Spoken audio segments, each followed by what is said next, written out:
तो कुछ है क्या बैग? ये है ना।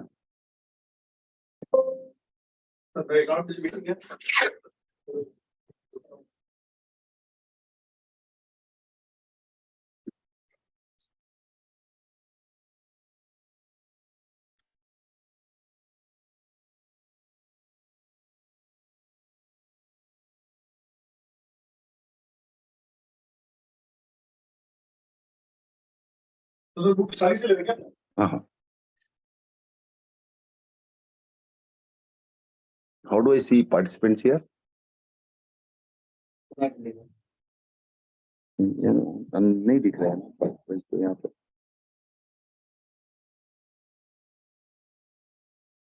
यूजुअली यही आता है, तो मैं सोच रहा था नहीं,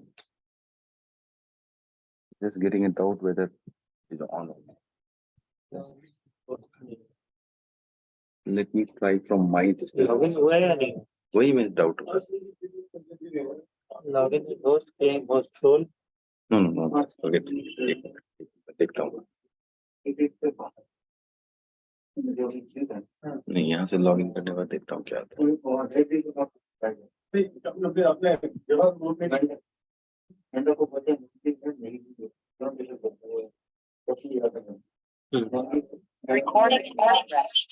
कोई खान आप पहले हो, अभी तक कोई जान नहीं जैसे। जय जिनेंद्र। जय जिनेंद्र।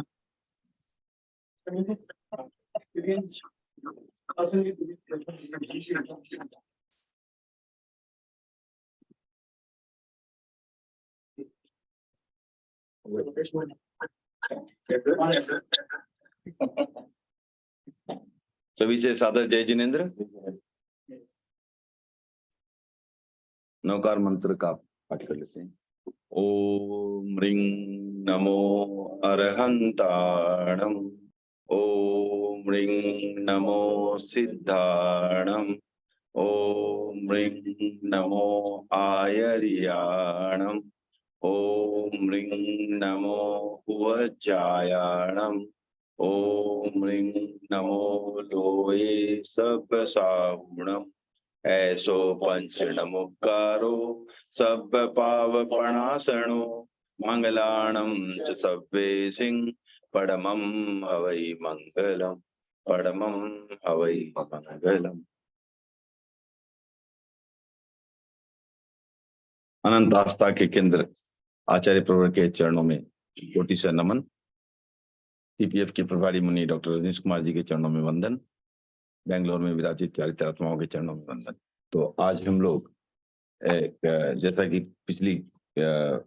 पिछले बुधवार को हमने निर्णय किया था कि हम तत्व दीपिका पुस्तक ले रहे हैं। तो तत्व दीपिका पुस्तक में जो बात बताई गई है उसमें क्या अलग अलग टॉपिक पर जो है काफी कह सकते हैं कि बेसिक चित्रण जो किया गया है वो अच्छा है और वो जानने योग्य है। तो उससे हम शुरू करेंगे जो आज का ये तो ऐसा है कि भारत के जितने भी आस्तिक दर्शन हैं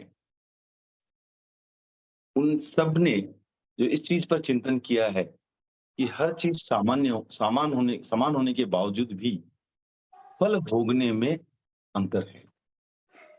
जैसे सबके पास कुछ उपलब्ध भी हो फिर भी उसके फल भोगने में अंतर को जो है वो ऐसे ही जस्ट बाय द वे नहीं माना, उसका कोई ना कोई कारण है, सह हेतु का ये माना है कि जो भी हम सामान्य स्थिति होने के बाद भी अगर हम फल अलग भोग रहे हैं तो उसका कोई ना कोई कारण है, ऐसा मानना है।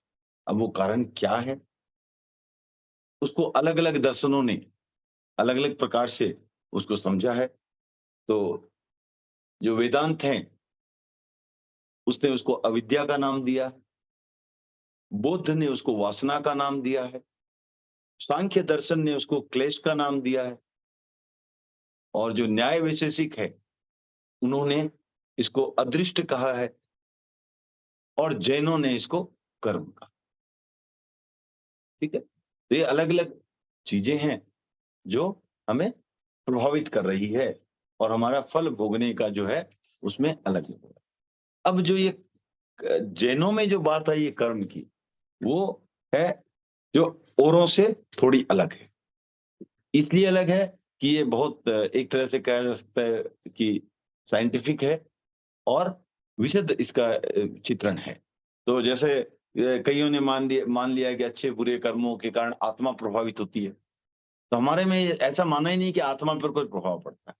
आत्मा के गुणों को निखरने में, दिखने में उसमें बाधा आती है, लेकिन आत्मा का जो स्वरूप है उसमें कोई परिवर्तन नहीं आता है। वो अलग से जो कर्म पुद्गल है वो आ जाते हैं। तो इस तरह ऐसा नहीं हुआ कि जो हमारे जो आत्म प्रदेश थे उसको कुछ हुआ, ऐसा कुछ नहीं। वो उसके सामने एक जो है कर्मों का उसके साथ बंधन हो जाता है। तो इस तरह हमारा जो है जैन दर्शन जो है कर्म को स्वतंत्र तत्व मानता है। तो हम आगे बाकी दर्शनों की बात नहीं करेंगे, जिनका इंटरेस्ट है नाम बता दिया गया है, वो उस पर रिसर्च कर सकते हैं अगर इंटरेस्ट है तो। मेरे इंटरेस्ट का सब्जेक्ट नहीं था तो मैंने छोड़ दिया उसको। और तो जैन दर्शन जो है कर्म को स्वतंत्र तत्व मानता है और कर्म क्या है? अनंत परमाणुओं का स्कंध। कोई भी कर्म जो है अनंत परमाणुओं का स्कंध है और वो समूचे लोक में व्याप्त है। और जो कर्म हमारे साथ चिपक जाते हैं वो उसकी क्या है? बंद अवस्था है या बध्यमान अवस्था है। उस स्थिति में वो हमारे साथ बंध गए। ठीक है। अब जो हमने देखा ही है, और जब वो बंद के बाद जब वो फल देने की स्थिति में आता है, बंद के बाद जो है फल देने की भी स्थिति नहीं, बंद के बाद जब पूरा बंद हो जाता है तब उसको वो सत्ता में आ जाता है। कि तब तक तो वो सत्ता में ही नहीं है, तब तक तो बंद रहा है, बंधने की क्रिया है उसकी। उसके बाद वो सत्ता में आ गया और सत्ता के बाद जब वो फल देने लगता है तब वो हो गया, तो तब वो आ गया उदयमान अवस्था। अब ऐसा समझ सकते हैं हम उदाहरण द्वारा कि जब हम वृक्ष के लिए किसी बीज को बो रहे हैं तो बीज बोने में भी कुछ समय लगता है। ठीक है ना। तो वो हो गया बंद काल। और उसके बाद जो है क्या होता है? बीज बनने के बाद जब तक नहीं, वो तो अलग हो गया।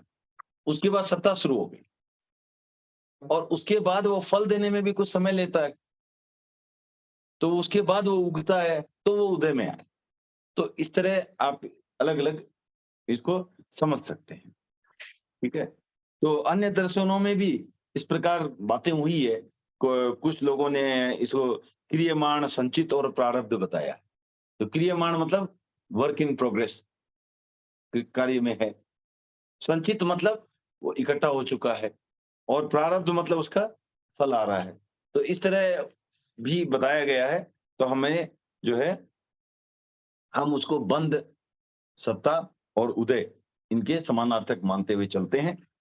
तो बंद जो है उसके 4 प्रकार हैं: प्रकृति, स्थिति, अनुभाग और प्रदेश। ठीक है, यह हमें सबको पता ही है। तो जैन धर्म में कर्म बंध के हेतु इस पर चिंतन करना है। कर्म बंध की क्या हेतु है? कर्म का शीघ्र फल मिलना, यह भी माना गया है। उदीर्णा वगैरह हमने पढ़ी है, राइट। उदीर्णा, अपवर्तन इत्यादि पढ़ा है। शीघ्र फल भी मिल सकता है। कर्म की स्थिति और विपाक में वृद्धि होना, वो भी माना गया है, राइट। उद्वर्तन, अपवर्तन दोनों माने गए। और जो है कर्म को जो है सजातीय प्रकृति में संक्रमित होना भी माना गया है, परिवर्तित भी हो सकता है। तो और कर्म फल का भोग भी निश्चित और अनिश्चित दोनों माना गया है।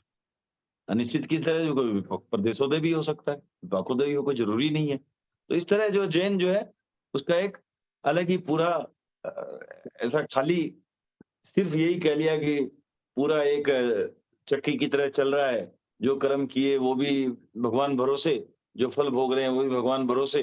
अब हम क्या करें, हमारे तो कर्म ही ऐसे थे। तो ये तो एक ऑटोमेटेड मशीन हो गई। तो जैन धर्म उसको ऐसा नहीं मानता, हम कंट्रोल उसको कर सकते, ठीक है। तो अब इसके साथ ही चलते हैं, कर्म क्या है वो हमने देख लिया।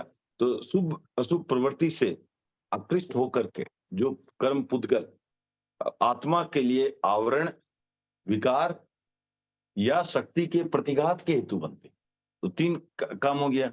एक तो आवरण पैदा करना, ठीक है, एक जो है आपको विकार पैदा करना, राइट, जो सही चीज है उसको उससे आपको हटाना, विकार पैदा करना, कोई चीज विकृति, आज विकृति क्या होता है, आकृति और विकृति। आकृति हो गया सही रूप, विकृति मतलब उसका अलग रूप, ऐसा भी हिंदी शब्द समझ सकते हैं, आकृति और विकृति।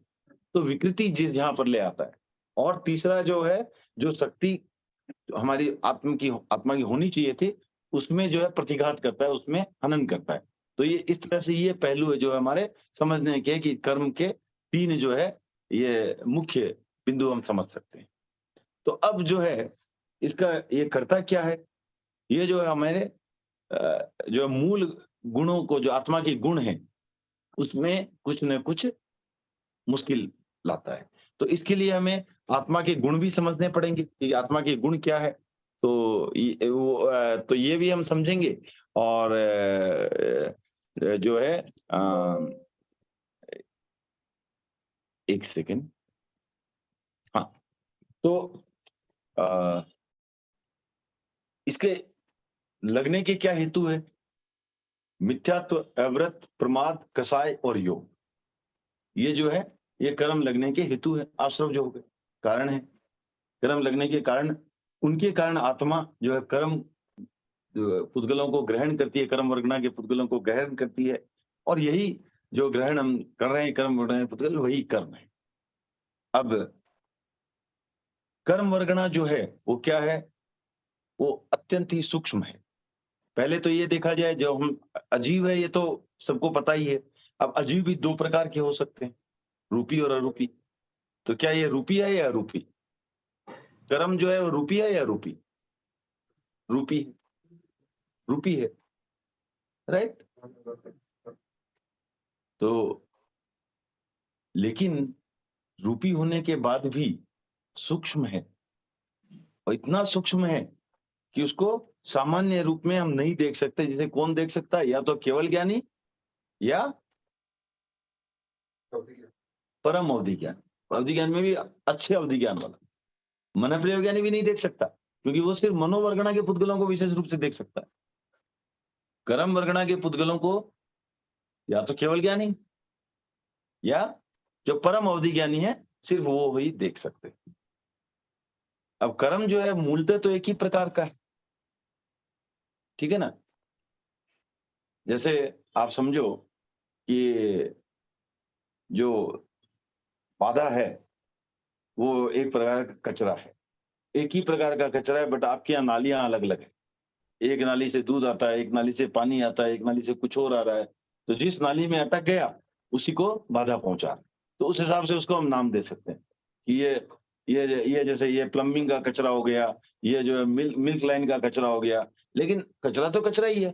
तो एक तरह से ऐसा कोई कर्म पुद्गलों में कुछ नहीं है कि वो अलग है, लेकिन हाँ वहां तो उस हिसाब से उसकी प्रकृति हो, राइट।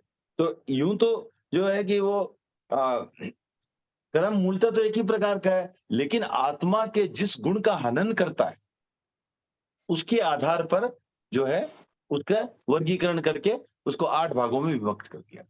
तब आत्मा के 8 गुण कौन से हैं, उस आधार पर उसके 8 कर्म हो गए। तो गुण कौन कौन से? केवल ज्ञान, केवल दर्शन, राइट, आत्मिक आनंद और सम्यक श्रद्धा, अटल अवगाहन, अमूर्तिकपन, अगुरु लघुपन और लब्धि। तो अब इनको हनन करने वाले क्या हो गया? केवल ज्ञान को हनन करने वाला ज्ञानावर्णी, केवल दर्शन को हनन करने वाला दर्शनावर्णीय कर्म, आत्मिक आनंद को हरण करने वाला वेदनीय कर्म, सम्यक श्रद्धा को हरण करने वाला मोहनीय कर्म, अटल अवगाहन को हनन करने वाला आयुष्य कर्म, अमूर्तिकपन को जो है हनन करने वाला नाम कर्म, और अमूर्ति माने जैसे मूर्त रूप नहीं है, कोई रूप नहीं, उसका आत्मा का रूप ही, उसका कोई मूर्त रूप नहीं, अमूर्त है। मूर्त और अमूर्त ये दो शब्द, ठीक है ना। यहाँ मूर्ति स्टैच्यू से नहीं हो, अमूर्त और मूर्त। तो जो चीज अमूर्त होनी चाहिए उसको आप एक जो बॉडी मिल रही है, राइट, माने दृष्ट शेप मिल रहा है, तो वो नहीं था आत्मा का। वो कहाँ से आया? वो आया नाम कर्म से, क्योंकि जो भी हमें पुद्गल जो भी मिले हैं वो सारे नाम कर्म से मिल रहे हैं, तो वो नाम कर्म। फिर जो अगरु लघुपन, नो स्टेटस, नो ऊंच नीच, कुछ नहीं, सब समान, उसको घात कहाँ से आया? गोत्र कर्म के कारण। गोत्र कर्म है, कोई उच्च गोत्र है, किसी का नीच गोत्र है, इत्यादि इत्यादि, तो वो उसके कारण आ गए। फिर आता है आपको लब्धि। तो लब्धि माने आपको जो भी मिलने वाला था, शक्तियां, उसमें अंतराय कर्म, अंतराय उसमें बाधा पहुंचाता है। तो इस तरह ये जो है इसका वर्गीकरण हो गया। अब हमें इनको विशेष रूप से जानना है। तो आत्मा की ज्ञान चेतना को आवृत करने वाला कर्म जो है वो हो गया ज्ञानावरणीय कर्म। ये तो हो गया सामान्य इसकी परिभाषा। अब विशेष रूप में अगर जाते हैं तो हम बात करते हैं कर्म की। ये तो कर्म की 8 प्रकृतियां हो गई। उसके बाद उसकी फर्दर जो है उत्तर प्रकृतियां आती। उत्तर प्रकृतियां अर्थात उसका फर्दर सब क्लासिफिकेशन। अब फर्दर सब क्लासिफिकेशन जो ज्ञान है वो 5 प्रकार का ज्ञान है। तो इसी तरह आप यही समझें कि उनकी वैसी की वैसी वो जो है उत्तर प्रकृतियां है जो उन ज्ञान से हमें बाधित कर सकती है, ठीक है। तो मति ज्ञान, राइट, मति ज्ञान को बाधित कौन करे? मति ज्ञानावरणीय, फिर श्रुत ज्ञानावरणीय, फिर अवधि ज्ञानावरणीय, फिर मन पर्यव ज्ञानावरणीय और केवल ज्ञानावरणीय। ये 5 प्रकार की जो है उत्तर प्रकृतियां हो गई जो है आपको ज्ञानावरणीय कर्म के आधार। अब प्रश्न आता है कि ज्ञानावरणीय कर्म क्यों बनता है? अगर हम थोड़ी अवेयरनेस हो, सावधानी दिखाएं, हम ज्ञानावरणीय कर्म के बंध को हल्का कर सकते हैं। ज्ञानावरणीय कर्म का बंध का कारण क्या है कि एक तो ज्ञान प्रत्यनीकता, इसका अर्थ हुआ ज्ञान या ज्ञानी से प्रतिकूलता रखना, उससे जो है अपना अनुकूल उसके न, उससे एंटी जाना, प्रतिकूलता रखना। तो यह हो गया एक कारण ज्ञानावरणीय कर्म बनने की। दूसरा कारण कहा जाता है ज्ञान निंदव। तो अर्थात इसका अर्थ हुआ ज्ञान या ज्ञानदाता का अपल्पन करना, अर्थात उनको अर्थात ज्ञानी को कहना कि वो ज्ञानी नहीं, ज्ञानी को ज्ञानी न मान, उसको ज्ञानी को ज्ञानी न कहना, तो हो गया ज्ञान निंदव। तीसरा हो गया ज्ञानांतराय। कोई ज्ञान प्राप्त करने जा रहा है, उसमें आप अंतराय पैदा कर दो, ठीक है। कोई स्वाध्याय करने जा रहा है, आप उसे बोलो नहीं अभी पहले तो चाय लेके आ, राइट, तो आपने अंतराय पैदा कर दिया ज्ञान। या कुछ और ऐसा करके आप उसको बाधा पहुंचा रहे, आप ज्ञान उसके अर्जन में अंतराय पैदा करें। तो ये भी जो कारण है आपको ज्ञानावरणीय कर्म के बनने का कारण होता है। फिर आता है ज्ञान प्रद्वेष। ज्ञान या ज्ञानी से द्वेष रखना, राइट, किसी से द्वेष रखना। वो कोई इतना जानता है, मैं कैसे जानूं? माने एक तो होता है कि उसको हम प्रेरणा के रूप में भी ले सकते हैं कि भाई कोई जानता है तो उससे प्रेरणा, एक स्टैंडर्ड मानो कि भाई मुझे भी उससे ज्यादा जानना है या उतना जानना है।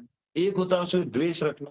तो जब अगर हम ज्ञान या ज्ञानी से द्वेष रखेंगे या किसी ज्ञान से ही द्वेष रखना शुरू करते, तो उससे जो है, जैसे मान लीजिए कि अब आज कोई टैक्स लॉ में एक्सपर्ट है हमारे संजय जी, अशोक जी, मैंने ये दो को भूल नहीं सके, सामायिक में, इसलिए थोड़ा सांसारिक में न बोलते, भरत जी और पवन जी भी सामायिक में। तो अब मुझे तो उनके उतना टैक्स लॉ आता ही नहीं, तो अब क्या करूं? मैं क्रिटिसाइज करना और टैक्स लॉज वगैरह बेकार, उसमें टाइम वेस्ट करना। तो मैं, ये हो गया ज्ञान के प्रति द्वेष, क्योंकि मैं फिर और कुछ, या जैसा मान लो कि कई होता है, आपने देखी होगी डिबेट चलती है, दिस वर्सेस दिस, ये अच्छा, ये ज्ञान अच्छा है, ये ज्ञान अच्छा नहीं है। तो ये क्या, ज्ञान से भी द्वेष हो सकता है। तो ज्ञान से द्वेष, ज्ञानी से द्वेष, ये दोनों ही जो है ज्ञानावरणीय कर्म बंध के कारण। फिर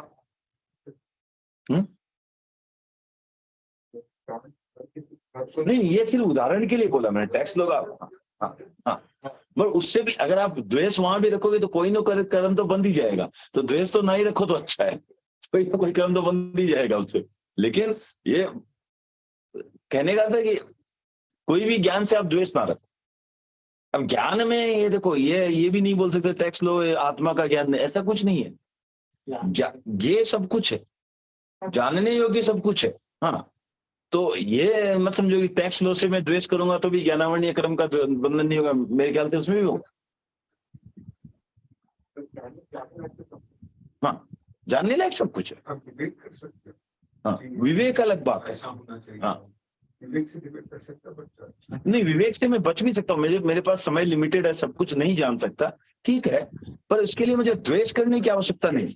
हाँ हाँ, नहीं वही बोला, कोई भी ज्ञान से द्वेष ज्ञानावरणीय कर्म के बंध का कारण बनता है, कोई भी ज्ञान से द्वेष हो तो ये समझे आप, ठीक है ना।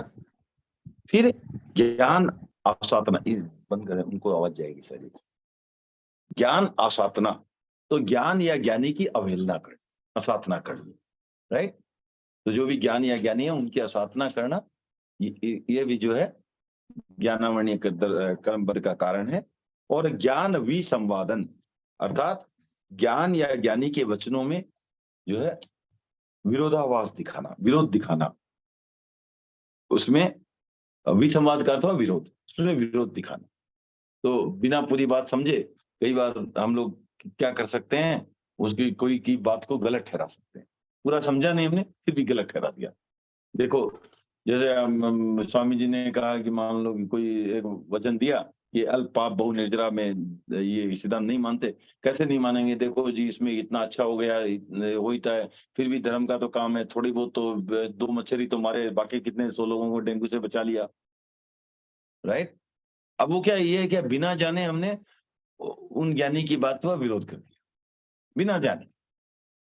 तो ये भी जो है ज्ञानावरणीय कर्म के बंध का, बहुत आप ऐसा बोलोगे तो क्या होता, कई बार क्या ना कि जो चीजें आपको पॉपुलैरिटी दिला सकती है, ये जरूरी नहीं कि वो सही है। इस तरह की बात आप करोगे, देखो अभी डेंगू फैला हुआ है, 2 मच्छर को मार दिया, कौन सा बड़ा, कितना 100 लोगों को तो बचा लिया, लेकिन ये क्या हमारे जैन धर्म में मान्य चीज है? नहीं है। तो इस तरह हमने क्या किया, ज्ञान या ज्ञानी का जो है उसके में विरोध दिखा, राइट। तो हमने कहने का ये साबित कर दिया कि वो उन्होंने जो कहा वो गलत। तो ये चीज भी है जो ज्ञानावरणीय कर्म के बंध का कारण बनता है। तो अक्सर हम तेरा कुछ मायने करते हैं और भी अपोज करना, या हम अपोज क्यों करना है? नहीं, अपोज इन द सेंस में आपका गलत हमारा सही है, और उनको समझा मायने का, उनको समझाना। हम बिना किसी को गलत कहे अपनी मान्यता बता सकते हैं ना? नहीं तो वो चीज है की बात। हाँ ठीक है, कोई बात नहीं, उनको बोलते आपकी ये मान्यता हमारी ये मान्यता है, बस। हमें जैसे स्वामी जी से नहीं बनता, नहीं, इसमें देखो हमें आपने अच्छा किया। मैं स्वामी जी की एक घटना बताता हूँ। स्वामी जी को पूछा गया कि आप संत तो बहुत अच्छे हैं, मैं आपकी सेवा में आ जाता अगर आप दिगंबर आगमों में विश्वास कर ले, दिगंबर शास्त्रों में अगर आप रहते तो मैं आपका भक्त बन जाता। तो स्वामी जी ने ऐसा नहीं बोला कि दिगंबर शास्त्र गलत है, यह क्या। उन्होंने कहा अभी मेरी आस्था श्वेतांबर शास्त्रों में है, जिस दिन दिगंबर शास्त्रों में हो जाएगी वो भी कर। तो इन्होंने कोई भी इस तरह की बात नहीं की, उतर बात नहीं की दिगंबर शास्त्रों की या किसी और शास्त्रों। उन्होंने क्या कहा, मेरी आज की श्रद्धा इन शास्त्रों में है, जिस दिन वो हो जाएगी वो अपना लूंगा। जब रंगनाथ जी स्वामी से भी बहस हुई थी तो वो भी अगेंस्ट बोले, मैंने आप ऐसा कर रहे हो, सही नहीं कर रहे हैं। नहीं, हाँ हाँ हाँ, तो आपने बोला नहीं, जब वो तो क्या उन्होंने भी क्या बोला, रघुनाथ जी ने क्या बोला, विकर्ण बात सही है थारी पर पंचम आरा की कठिनाई। तो ये कहा कि भाई अब बात सही है तो फिर क्या कठिनाई।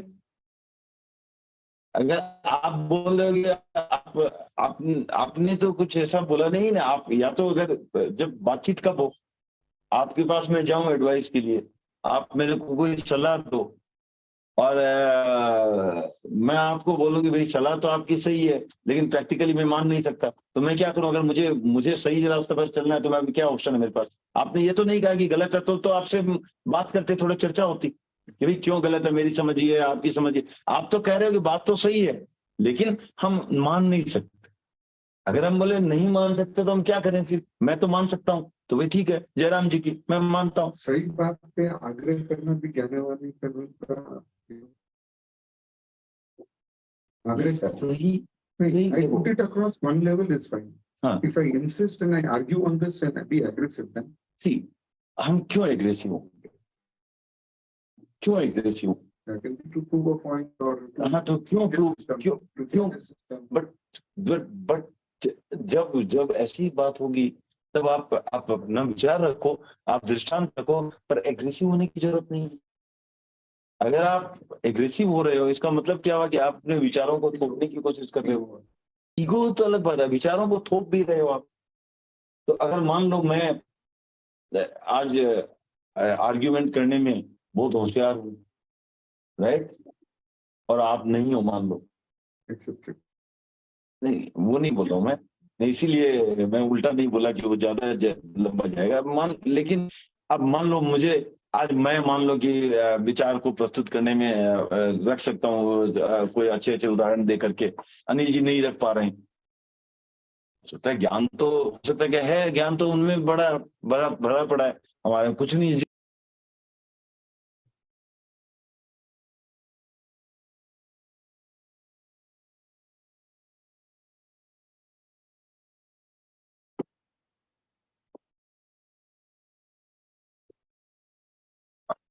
आवाज आ रही है कामिल जी साहब? हाँ जी, आ रही है, आ रही है, हाँ आवाज इधर आ रही है। हाँ हाँ।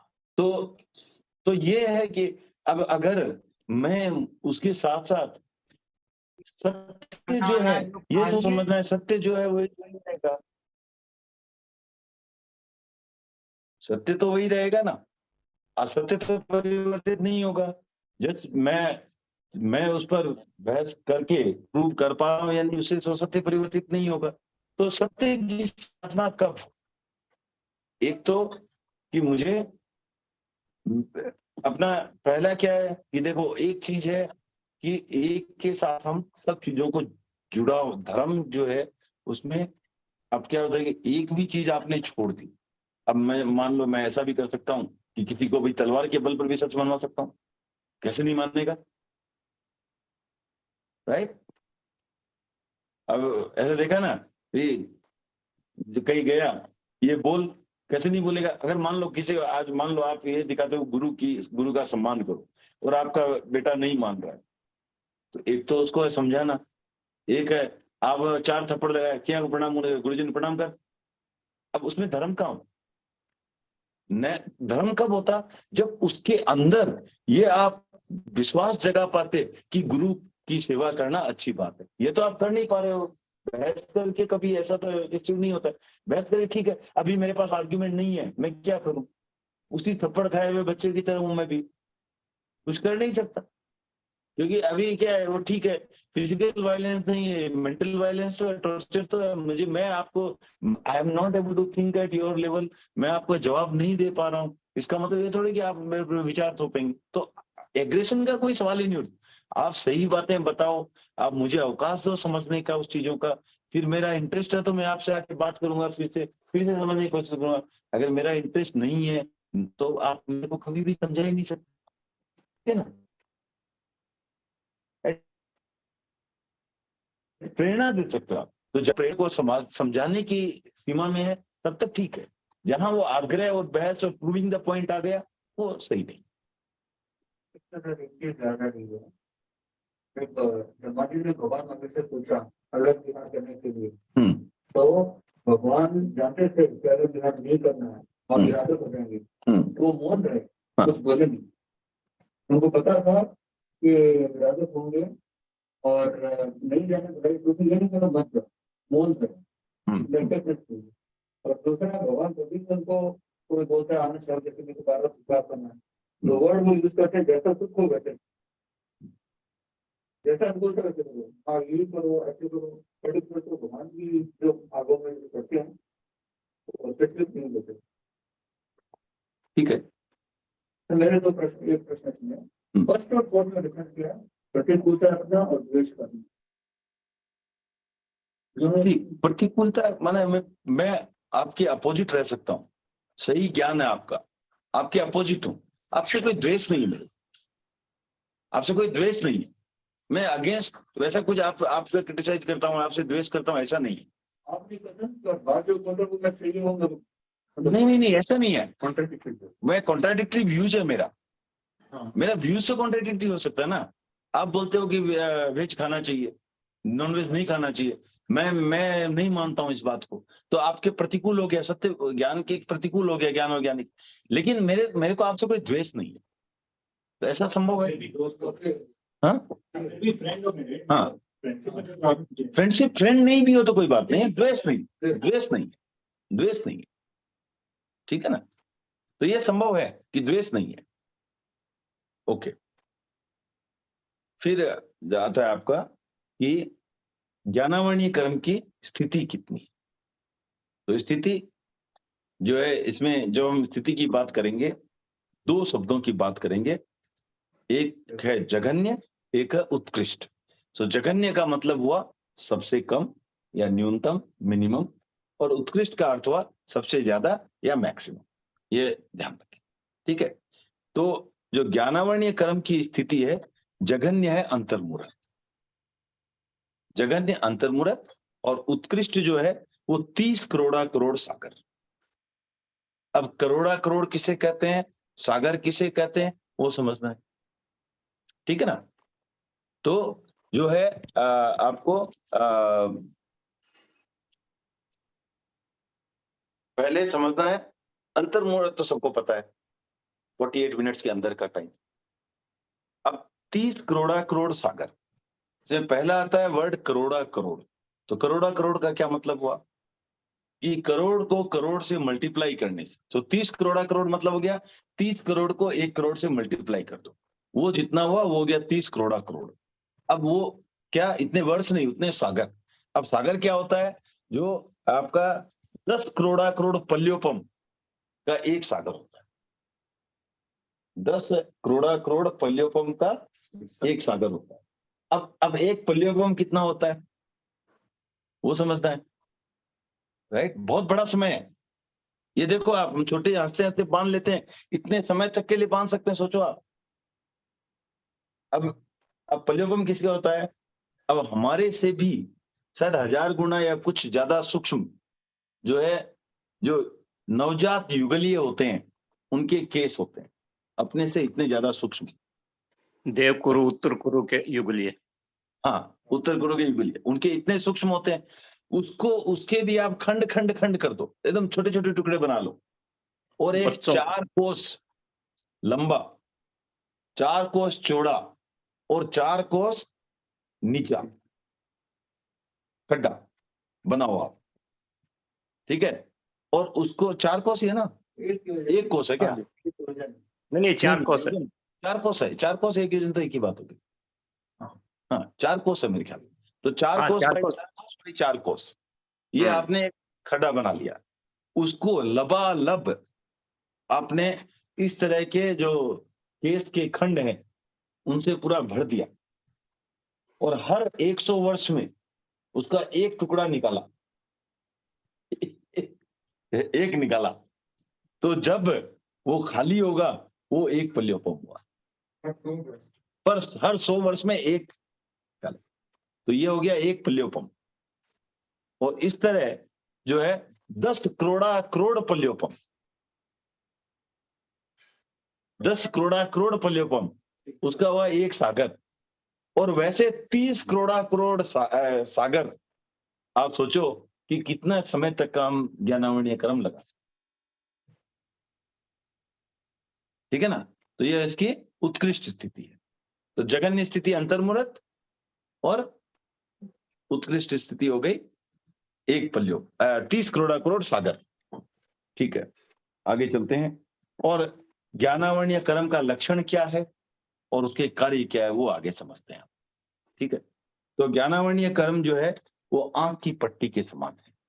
तो जैसे आंख पर पट्टी बांध लेने से जो भी पदार्थ दिखना है और हमारे बीच में आवरण आ जाता है, उसी प्रकार ज्ञानावरणीय कर्म के आने से आदमी की ज्ञान चेतना पर आवरण आ जाता है। ऐसे तो अनंत ज्ञान आत्मा को होता है, बट उसकी ज्ञान चेतना पर आवरण आ जाता है।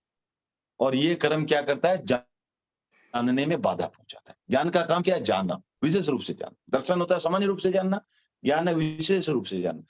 तो जानने में तो हम ये क्या यहाँ ये इस्तेमाल करेंगे कि ज्ञान का मतलब रहेगा जानना, दर्शन का मतलब देखना। देखना हो गया सामान्य रूप से जानना, और जानने का मतलब विशेष रूप से जानना। ये ऐसा भी हम समझ सकते हैं, अनेकांत की बात है। या वैसा बोल सकते हैं, विशेष रूप से जानना भी बोल सकते हैं। तो दोनों में से कोई भी टर्मिनोलॉजी यूज कर सकते हैं। तो ये कर्म जो है वो क्या है? जानने में बाधा पहुंचाता। अब कर्म इसको भोगने के कैसे भोगा जाए? इसको जब भोगेंगे क्या होगा? इस कर्म को भोगेंगे तो क्या होगा? और ना जानने में बाधा आएगी। अब ये भी वही चल बात है। तो इसको भोगेंगे। इसका भोगने का अर्थ हुआ कब भोगेंगे? जब ये उदय में आएंगे। जब उदय में आएंगे तो भोगेंगे। भोगने से क्या होगा? हमें जो है जानने में बाधा हो। अब जानने में किस प्रकार से बाधा उत्पन्न हो सकती है? 10 तरह से बाधा हो। ठीक है। तो ये 10 तरह का किस तरह, ये कोई बहुत बड़ी बात नहीं, याद रखना बहुत आसान है। 10 जो है वो सिर्फ 5 इंद्रियों है। 5 इंद्रियां है, तो 5 इंद्रियों के 2-2 पार्ट कर दो आप, 10 है। तो आप एक को देख लोगे तो आपको 10 समझ में आ जाए। ठीक है। तो पहला क्या है? श्रोतावरण, माना कान से शब्द न सुन सके। हम सुन ही नहीं सकते तो कैसे जानेंगे? तो ये एक प्रकार ज्ञानावरणीय कर्म के कारण हम हो सकता है सुन ना सके। उसके बाद क्या होता है कि अगर सुनने के बाद भी श्रोत्र विज्ञानावरण, तो सुने हुए का हम अर्थ नहीं समझ सके। सुन तो लिया, फिर अर्थ नहीं समझ पा रहे, तो ये हो गया 2। तो श्रोत इंद्रिय का काम खत्म। उसी तरह नेत्रावरण, तो आंख से देख ना सके। और फिर नेत्र विज्ञानावरण, आंख से देखने के बाद भी उसको वस्तु को पहचान नहीं पा रहे हैं, जान नहीं पा रहे हैं, तो ये हो गया नेत्र ज्ञानावरण विज्ञानावरण। फिर घ्राणावरण, नाक से हम गंध नहीं ले पा रहे हैं, राइट। और फिर घ्राण विज्ञानावरण, तो गंध तो ले पा रहे हैं लेकिन गंध को पहचान नहीं पा रहे हैं कि क्या चीज की गंध है। लहसुन की है, प्याज की है, या गुलाब की है, किस चीज की है नहीं पहचान पा रहे हैं। तो ये ऐसा भी होता है ना, कई लोगों को नहीं पहचान में आती क्या गंध है, कई लोगों को तुरंत पहचान में आ जाती। तो फिर आता है रसावरण, मैंने स्वाद ना ले सके। और फिर रस विज्ञानावरण, स्वाद लेने पर भी वस्तु को पहचान नहीं पा रहे हैं, ये समझ नहीं पा रहे किस चीज की है। और फिर स्पर्शावरण, तो स्पर्श का पता नहीं लगे। कोई चीज होती है हमें टच भी किए तब भी हमें पता नहीं लग रहा है। और फिर होता है स्पर्श विज्ञानावरण, स्पर्श होने पर भी हम वस्तु को पहचान नहीं पा रहे। तो इस तरह ये 10 प्रकार से जो है ज्ञानावरणीय कर्म का भोग किया जाता है। उदय में आने से इनका ये जो है भोग किया जाता है। लैंग्वेज बैरियर, हाँ संस्कृत, हाँ, तो वो ज्ञानावरण कुछ भी नहीं जाना ज्ञानावरणीय कर्म का उदय हो सकता है ना। नहीं, मैं संस्कृत जानता ही नहीं, जैसे आप बोल रहे हैं संस्कृत। हाँ। मैं नहीं जानता। हाँ, मैं मोक्ष जानता ही नहीं, मैं धर्म जानता ही नहीं। ठीक है, तो ये बात तो की होगी ना। हाँ, तो ठीक है ना, अगर उसमें वो ठीक है, वो नो, मैं तो ऐसा बोलूंगा मैं धर्म करने की कोशिश करता हूँ और नहीं कर पा रहा हूँ तो धार्मिक नहीं हूँ। धर्म करने की कोशिश ही नहीं करता तो फिर चलेगा। हाँ, बट वो क्यों आवरण क्यों है? करेक्ट है ना। तो बट ज्ञान कितना है? एक मिनट, ज्ञान कितना है? अनंत है। वो भी ज्ञान में था, उसको हम कोई भी कारण से नहीं जान पा रहे। तो कर्मों के बंधन से नहीं जा रहा, पुरुषार्थ की वजह से नहीं जा रहा। नहीं, कोई जरूरी नहीं है ना। पुरुषार्थ करके भी हो सकता है ना जान पाए। पुरुषार्थ करके ना जान पाए तो ये ज्ञानावरण कर्म होता है। ये हाँ, तो क्या होता है ना, पुरुषार्थ करके जो आवरण है उसको आप हटा सकते हैं, ठीक। और जब तक नहीं है तो आवरण है, तो वो कर्मों का इफेक्ट है वहाँ। तो ज्ञानावरणीय कर्म है, इसीलिए आपको नहीं दिख रहा है, वो नहीं पता है। पुरुषार्थ से हम हटा सकते हैं। पुरुषार्थ से फिर 6 उपशम होगा, 6 उपशम होगा। छह उपसम होगा तो आप सीधे जान जाओगे, हाँ, तो किताब पढ़ोगे आप, क्योंकि उसका उपसम और छह तो होगा नहीं। हाँ। छह उपसम ही होगा।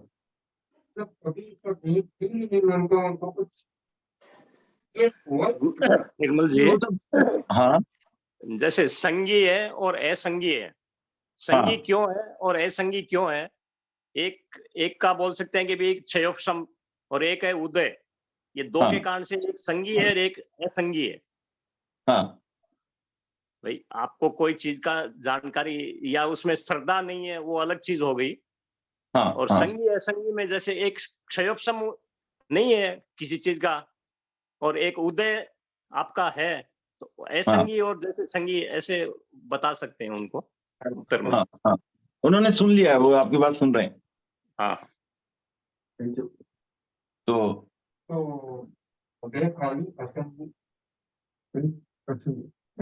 नहीं नहीं, बट वो सब में वही है ना हालत। इसमें क्या बोलने का ट्राई करूं, मैंने उससे बदल दिया।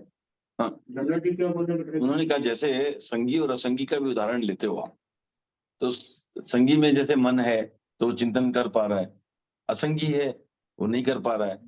तो अब वो पुरुषार्थ करे कुछ भी करे, वो चिंतन में तो नहीं आएगा, उसके समझ में नहीं आएगा वो चीजें जो मन वाले को समझ में आ सकती है। अब उसमें भी तो ज्ञानावरणीय कर्म का क्षयोपशम है और उदय है। अब क्षयोपशम है तो संगी में हाँ, ज्ञानावरणीय कर्म का वो क्षयोपशम है तो अब समझ उसका पा उदय हो रहा है। गया। असंगी में उसमें उदय में है, वो क्षयोपशम नहीं है, हो पाएगा उसका, तो इसलिए वो उतना नहीं समझ पा रहा है। तो दोनों नीचे तो क्लियर होना सर, दोनों में गन्ना वाला करूंगा उदय। हाँ, उदय तो सब में ही है। हाँ। आप में कितना क्षयोपशम कितना है उस पर आधारित है। क्षयोपशम क्या है,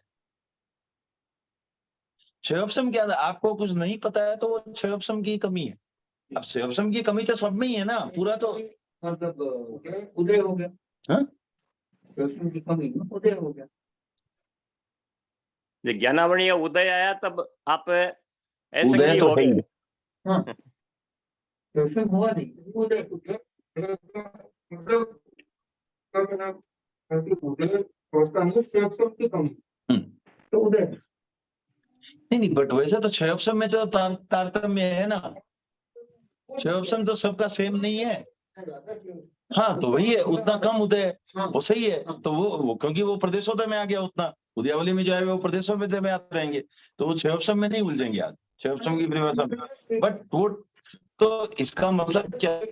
वो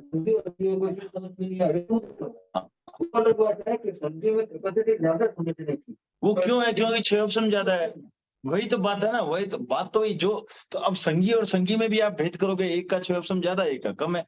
अब क्षयोपशम में भी ऐसा नहीं कि किसी का हो सकता है कि ऐसा क्षयोपशम है कि उसको विज्ञान की बात ज्यादा समझ में आ रही है, किसी को ऐसा क्षयोपशम है उसको संस्कृत की बात ज्यादा समझ में आ रही है। तो जो नहीं समझ में आ रही है वो तो उदय है। अगर नहीं होता तो अनंत ज्ञान में तो सब कुछ मालूम था, सब मालूम था ना। तो जब वहां सब मालूम था, अब ये जो मालूम नहीं है, क्यों नहीं है? वो आवरण तो है, आवरण उदय है। उदय को हटाने के लिए आप साधना करोगे, साधना है क्या, पुरुषार्थ है। हाँ, उदय है, उदय है, क्योंकि वही तो मैंने पहले ही, हाँ वो मैं पहले ही वही बोल रहा हूँ ना कि आत्मा का ज्ञान तो अनंत है, उसमें तो आपका कोई लैंग्वेज बैरियर नहीं था, आपको सब कुछ समझ में आना था। अब जो समझ में नहीं आया मतलब वो आवृत है, जहां आवृत हुआ वह कोई न कोई उदय था, तभी तो आवृत हुआ, नहीं तो आवृत क्यों होता।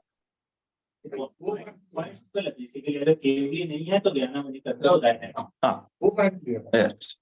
10वें तक तो है। 13वें तक 12वें तक है, 13वें में जाएगा, हाँ 13वें में जाएगा, 12वें तक है। हाँ हाँ, वो ये 12वें में जाने के बाद आपको उपाय नहीं है, आपको वो होगा ही होगा फिर केवल ज्ञान। हाँ, आगे बढ़ना ही है। लेकिन हाँ, फिर आता है, आगे चलते हैं। तो काफी चर्चा हो गई इस पर, धन्यवाद। तो आगे बढ़े। अब आता है कि ज्ञानावरणीय कर्म की गुण स्थानों में क्या स्थिति, ऐसा चिंतन कर। तो ज्ञानावरणीय कर्म का बंध जो है वो पहले से 10वें गुण स्थान तक होता है, पहले से 10वें गुण। अब 11वें में क्यों नहीं होता है, ये टेक्निकल पॉइंट है, थोड़ा समझ लें एक बार के लिए फिर से, तो ताकि बाकी और 3 कर्मों में काम आ जाएगा। तो ऐसा है कि ज्ञानावरणीय कर्म का, तो अब कौन सा ज्ञानावरणीय कर्म का बंद करना चाहेंगे, शुभ या अशुभ, इसका करना चाहेंगे? हाँ, ज्ञानावरणीय कर्म का अगर बंद हो ही तो कौन सा करना चाहेंगे, शुभ या अशुभ? शुभ शुभ हाँ, शुभ शुभ है ज्ञानावरण कर्म सब है इसमें शुभ आते हैं। शुभ ही आता शुभ नहीं, तो ज्ञानावरणीय कर्म जो है वो नितांत अशुभ ही है, क्योंकि है वो है ही अशुभ, शुभ है ही नहीं। क्योंकि ये क्या कर रहा है, ज्ञानावरणीय कर्म का काम क्या है, आवरण पैदा करना, तो आवरण कैसे शुभ होगा, ये तो अशुभ ही है। इसमें अच्छी चीज को नहीं जानना वो भी ज्ञानावरण कर्म। हाँ एकदम, कोई भी चीज को नहीं जानना है ज्ञानावरणीय कर्म।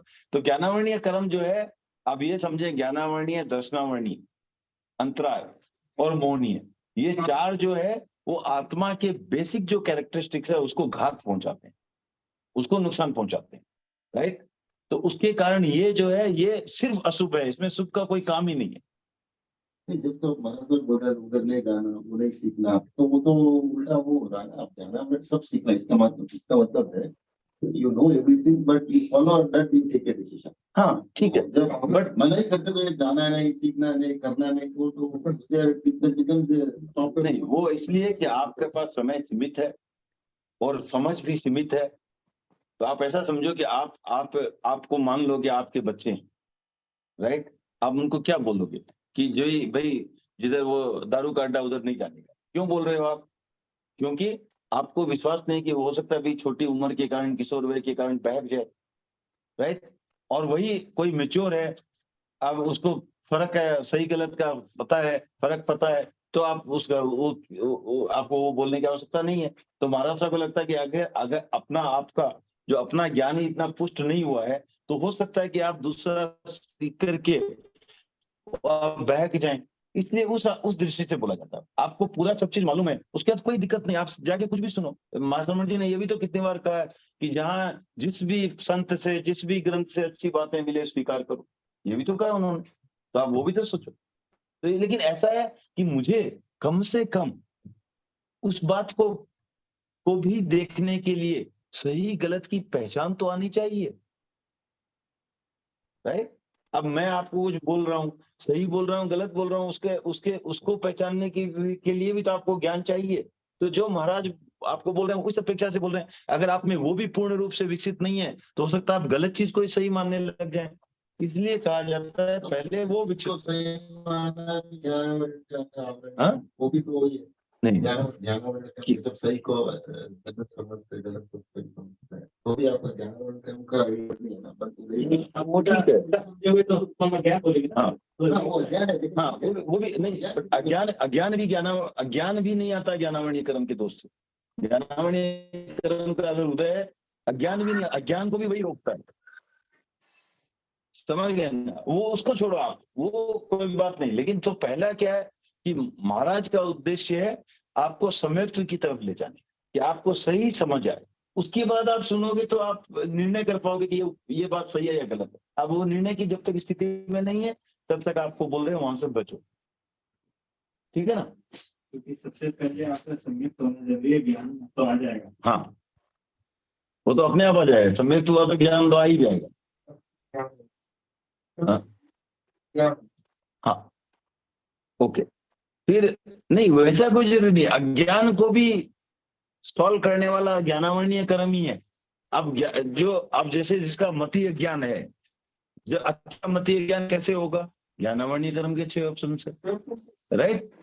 तो मतीय ज्ञान, श्रुत ज्ञान और विभंग ज्ञान, ये भी ज्ञानावरणीय कर्म के ही 6 ऑप्शन से होंगे, राइट। अब वो ज्ञानावरणीय कर्म का 6 ऑप्शन तो उसमें भी चाहिए। अब साथ में समय तो जुड़ गया तो ज्ञान बन गए, समय तो नहीं जुड़ा तो ज्ञान रह गए, लेकिन 6 ऑप्शन तो वहां भी चाहिए आप, ठीक है ना। आपको टैक्स फ्लो समझने के लिए तो इंटेलिजेंस चाहिए, वो इंटेलिजेंस 6 ऑप्शन से आ रही है।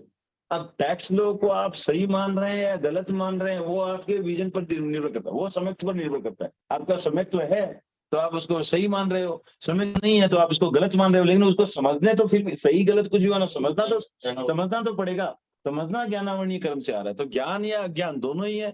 वो ज्ञानावरणीय कर्म के 6 ऑप्शन से। अज्ञान का अर्थ यहाँ पर लैक ऑफ नॉलेज नहीं है, अज्ञान का अर्थ है कि लैक ऑफ, क्या बोलते हैं उसको, फेथ, लैक ऑफ फिलोसॉफी। जो आपने जो समझना चाहिए था वो नहीं समझ रहे हैं, जो जिसको जैसा समझना चाहिए वैसा नहीं, बट जान तो रहे हैं हम, बट जो सही था उसको गलत समझ रहे हैं और गलत को सही समझ, ठीक है ना। तो 11 गुण स्थान में क्यों रहता है।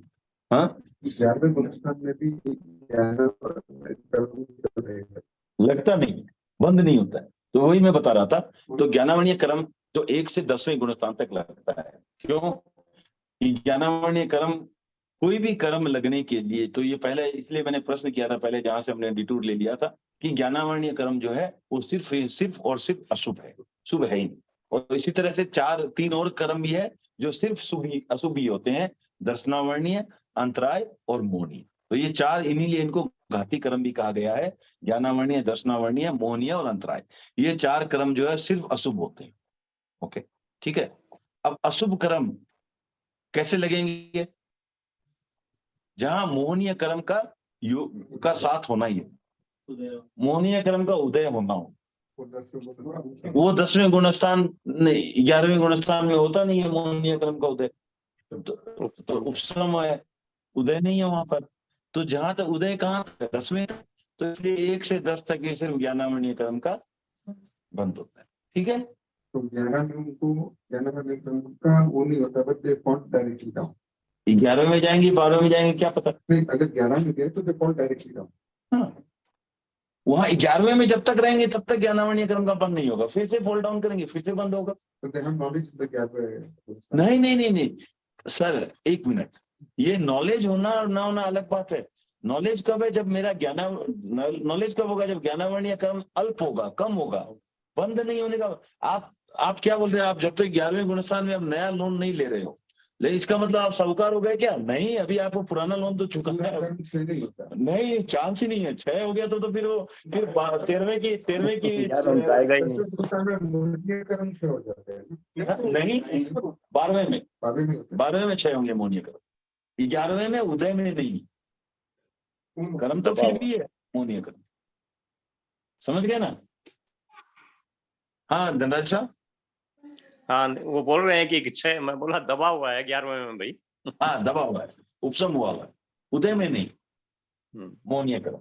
लेकिन 11वें में भी ज्ञानावरणीय कर्म उदय में है, ये मत भूलो।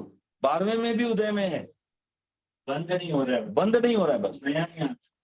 नया लोन नहीं ले रहे हो, आपका ईएमआई अभी भी चालू है, पुराना लोन लिया ना। इसलिए you don't have full knowledge. You get it only the 13th. Yes. 13 में 6 हो जाएगा बस, उसके बाद कोई लोन बचा ही नहीं, ज्ञानावरणीय लोन खत्म। ठीक है ना? तो जब वो नहीं हुआ तब तक आपको उदय में नहीं है, माना कर्म तो लगेगा, सॉरी उदय में है तो आवरण तो पैदा करेगा। तो ज्ञानावरणीय कर्म है 11वें में है, लेकिन लगता नहीं है। उदय में आना और लगना अलग अलग बात है। Incoming is not the fructification. Yes yes, उदय में भी है ज्ञानावरणीय कर्म। ऐसा आपको केवल ज्ञान के बिना ऐसा कोई क्षण में ही नहीं आएगा जब वो आपको उदय में नहीं है, क्योंकि अगर ऐसा हो गया तो आप केवली बन ही गए ना, काम खत्म हो गया जैसे ही। इसीलिए उसका उपशम भी नहीं होता है। ज्ञानावरणीय उपशम नहीं होना मतलब क्या हुआ? उपशम का मतलब क्या होता है? सर्वथा अनुदय की स्थिति। जहां उदय में नहीं है वो उपशम है। ज्ञानावरणीय का उपशम हो गया तो क्या हो, खत्म उसका था। और साधना की क्या आवश्यकता? अपने ज्ञानावरणीय कर्म का उपशम कर लो, केवली बन गए। तो वन डाउट है कि अगर वापस एक्स्ट्रा एड ऑन नहीं होता है तो 10 से आप चाहे 12 जाते हो या 11 जाते हो, एक्स्ट्रा एड ऑन नहीं होता तो फिर सडनली 11 में आप फॉल क्यों हो जाओ? फॉल होते हो क्योंकि आपका, ओके, ये भी समझा देते हैं। 11वें 10वें और 11वें में, 11वें में क्या हुआ? 11वें में क्यों गए? आप देखो, आप जब हम ग्रेजुअली गुणस्थानों में आगे जाते हैं तो क्या हुआ? पहला काम हुआ, चौथे गुणस्थान में आपको सम्यक्त्व आ गया। ठीक है, सम्यक्त्व आया तो एक आश्रव आपका जो कम हुआ, राइट? मिथ्यात्व आश्रव था वो कम हुआ। कर्म लगने के 5 है ना कर्म, तो एक कम हो गया। फिर क्या? फिर छठे में आए तो क्या हो गया? आप साधु बन गए। 5वें में समझता था चौथे में सम्यक्त्व। ठीक है, चौथा सम्यक्ति हो गया। 5वें में भी श्रावक ही रहते हैं। श्रावक है, चौथे में श्रावक नहीं है, चौथे में व्रत नहीं है, देश वृत्ति नहीं है। हाँ, तो सम्यक तो नहीं है, चौथे में सम्यक है, श्रावक तो नहीं है। ठीक है, फिर छठे में आए तो क्या हो गया? व्रत आ गया, व्रत आ गया। राइट। तो आप पूर्णव्रती बन गए ना, महाव्रती बन गए। तो छठे में आए तो आपका क्या, व्रत गया, सॉरी अव्रत गया, 2 आश्रम हो गए। फिर 7वें में आए तो क्या हुआ, अप्रमाद भी गया आपका। तो इसलिए उसको क्या प्रमद संयत बोलते हैं, मतलब प्रमाद भी गया। तो 7वें में आया, तीसरा आश्रम भी गया आपका प्रमाद। फिर जो है उसके बाद क्या बचे, कसाय और योग। तो 10वें तक कसाय। कसाय क्यों होता है, मोहनीय कर्म के उदय से, मोहनीय कर्म के उदय से कसाय। तो 10वें तक मोहनीय कर्म का लगातार कम कम उदय होते रहता है, लेकिन उदय है। 11वें में क्या होता है, तो अब 11वें और 12वें की स्थिति को आपको समझना है। 11वें में क्या है, आपको लोन तो है, लेकिन उस समय आपको ईएमआई हॉलीडे, लोन तो है पर ईएमआई हॉलीडे किसका, मोहनीय कर्म। जो मोहनीय बैंक से आपने जो लोन ले रखा है उसकी ईएमआई बंद है उस मंथ, राइट। इसका मतलब वो उदय में नहीं, उदय में नहीं मतलब कि आपको कसाई नहीं पैदा हो। तो इसलिए 11वां गुणस्थान भी वीतरागता का गुणस्थान कहा जाता है, कसाई, कसाई नहीं है वहां, ठीक है, क्लियर। तो लेकिन अब क्या है, 12वें में क्या है, 12वां भी कसाई की स्थिति है, लेकिन 12वें में क्या, आपने लोन तो साफ ही कर दिया, मोहनीय कर्म से कोई लेना देना ही नहीं, आपने वहां से एनओसी ले लिया है, खत्म, मेरा भैया आपसे कोई लोन नहीं है, ठीक है, क्लियर।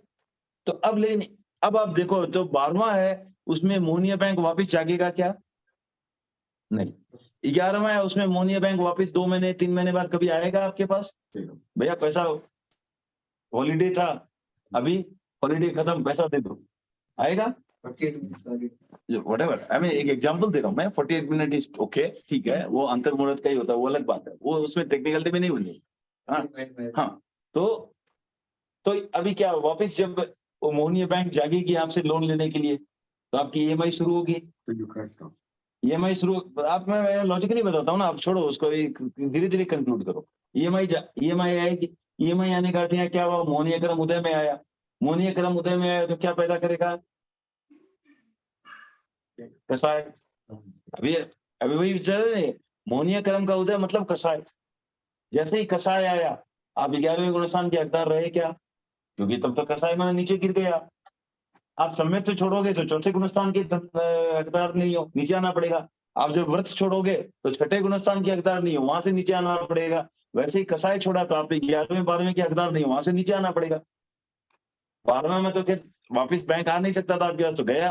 अब 11वें में तो आ सकता था, तो आएगा ही, क्योंकि ऐसे तो आप बिना ईएमआई चुकाए तो लोन आपका जाएगा नहीं। ईएमआई चुकाना मतलब उदय में आ गया, उदय में आना मतलब कसाय पैदा हो गया, कसाय पैदा होते ही नीचे। अब कितना नीचे जाएंगे वो अलग बात, ठीक है ना, क्लियर हो गई बात। इसलिए 11वें से नीचे आना ही पड़ेगा, क्योंकि लोन था, लोन नहीं गया था कहीं।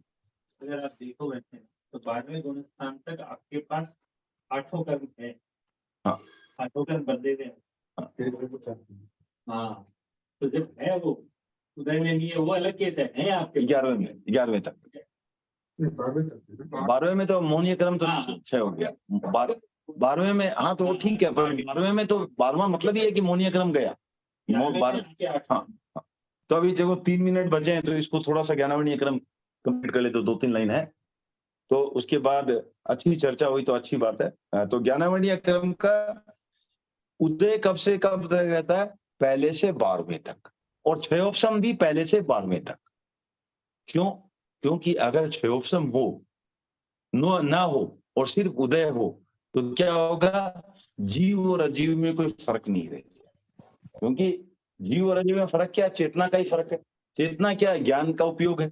अब ज्ञान एकदम ही शून्य हो जाए तो जीव और अजीव में फर्क ही नहीं रहेगा, तो इसलिए ये स्थिति नहीं आ सकती।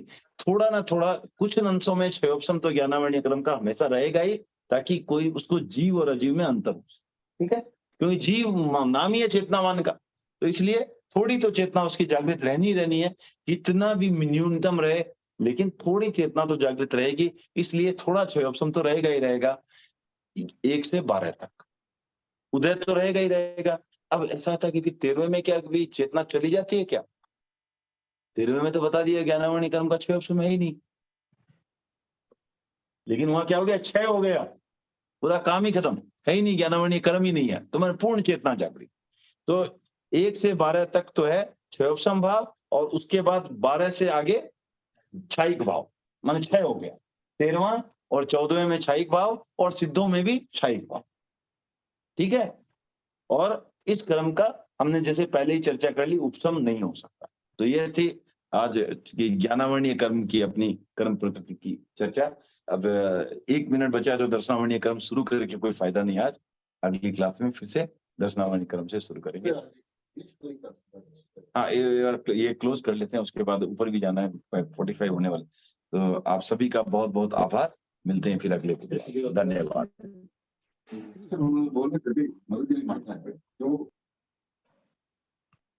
धन्यवाद।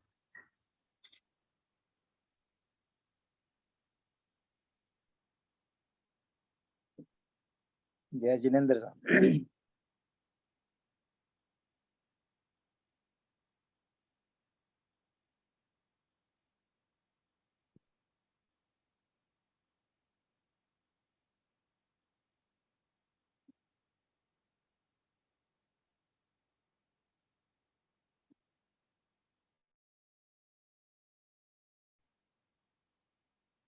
हर्षित प्रोजेक्ट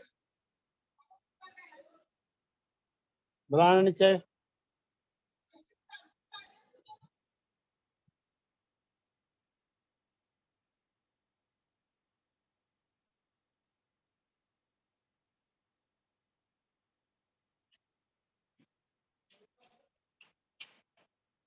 बेटा तो शुरू करना पढ़ाई, मन है। चलो ठीक है, देख लो। चलो कल कर लेंगे।